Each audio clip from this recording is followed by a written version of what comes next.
Negativity क्यों लाते हैं? अरे इतना काम दे दिया, इतना। ठीक है, मनुष्य हूं, मैं ही काम कर सकता हूं, पशु पक्षी तो काम नहीं करेंगे ना।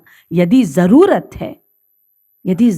है परिवार को, समाज को, देश को करना होगा।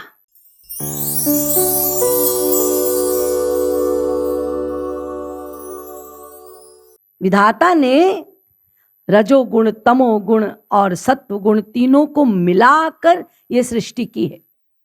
आप एक को भी लेकर नहीं चल सकते कि एक शुद्ध गुण है, बस रजोगुण तमोगुण मुझ में नहीं है, केवल सत्वगुण हो नहीं सकता। ये भगवान का बनाया हुआ है। तीनों गुण रहेंगे, साथ रहेंगे, एक गुण की प्रधानता रहेगी, लेकिन तीनों गुण रहेंगे जब तक भगवत प्राप्ति नहीं हुई है, जब तक आप निर्गुण नहीं हुए हैं। तो जब तीन गुण रहेंगे ही, सृष्टि में हम मनुष्य रूप में हैं ही, तो सत्वगुण संबंधित चीजें, रजोगुण संबंधित चीजें, तमोगुण संबंधित चीजें वो तो होंगी ही। तो सत्वगुण से विचार होता है, तो सही विचार कीजिए। तो सही समय पर सही सदुपयोग होना चाहिए।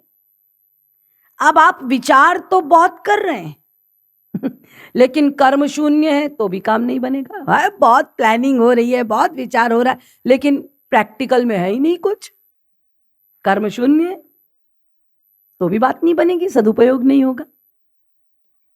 आप कर्म बहुत कर रहे हैं लेकिन विचार है ही नहीं,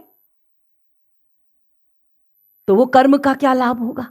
जब कर्म करने की स्थिति है तब आप नींद ले रहे हैं, आलस आ रहा है, ये भी गलत है।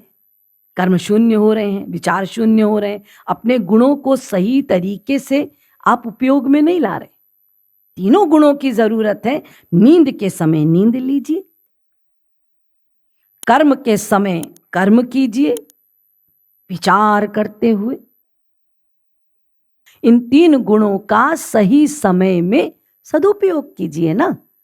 गुण खराब कैसे हो सकते हैं? यदि आप सही समय पर नहीं सोएंगे, कर्म ही करते रहेंगे। हमको तो आजकल बताया गया है 12 घंटे काम करना है। अरे करिए, ठीक है, लेकिन आराम भी लेना होगा, वरना 12 घंटे लगातार आप काम नहीं कर पाएंगे। ऐसा संतुलन बनाइए अपने जीवन में कि नींद भी पूरी हो, कार्य भी पूरा हो। कैसे होगा? बुद्धि आपको दी है, विचार से। नेगेटिविटी क्यों लाते हैं? अरे इतना काम दे दिया, इतना। ठीक है, मनुष्य हूं, मैं ही काम कर सकता हूं, पशु पक्षी तो काम नहीं करेंगे ना। यदि जरूरत है परिवार को, समाज को, देश को करना होगा, वो हमारी रिस्पॉन्सिबिलिटी है, हम करेंगे। लेकिन शरीर को भी स्वस्थ रखेंगे, विचार को भी सकारात्मक रखेंगे और सब काम करेंगे। सब्सक्राइब करें रासेश्वरी देवी जी YouTube चैनल को और बेल आइकन दबाना ना भूलें, जिससे आपको मिलते रहें लेटेस्ट अपडेट्स सबसे पहले।